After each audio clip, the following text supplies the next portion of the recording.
আগের দিন এবিপি আনন্দে সুমনদের একটি বিখ্যাত সাংবাদিক, যিনি কম বেশি সকলেই চেনেন, সবাই চেনেন প্রায়। তো তার একটা বক্তব্য আমি শুনছিলাম। আমি জানি বুদ্ধদেব ভট্টাচার্য হেরে যাওয়ার পরে সঙ্গে সঙ্গে তার পরের দিন দুপুরবেলা তিনি গিয়ে রিজাইন করেছিলেন। এটা আমরা জানি, সকলেই জানি। কিন্তু একটা ঘটনা যেটা আমি জানতাম না, এই প্রতিবেদনেই শুনলাম, যেখানে তিনি বলছেন তিনি রাজভবনে গিয়েছিলেন সরকারি গাড়িতে।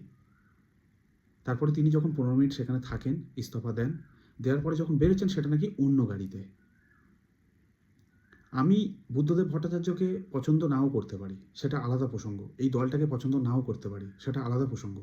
কিন্তু একটা মানুষের নীতি কোন জায়গায়, শিক্ষা কোন জায়গায়, বিবেকবোধ কোন জায়গায়, জাস্ট ভাবুন। এটাই ছিল আমাদের পশ্চিমবঙ্গ, যেখানে তারা ছেড়েছিলেন। তারপরে মাঝখানে একটা দুঃস্বপ্ন ছিল। আজ দেখুন, গদি ছাড়তেই মানুষের ভয় লাগছে।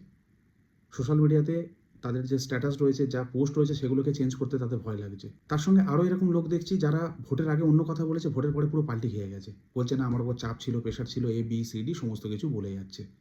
তো এরা একটা দলকে ভালোবাসে, আর তারা একটা দলকে ভালোবেসে দল করে গেছে।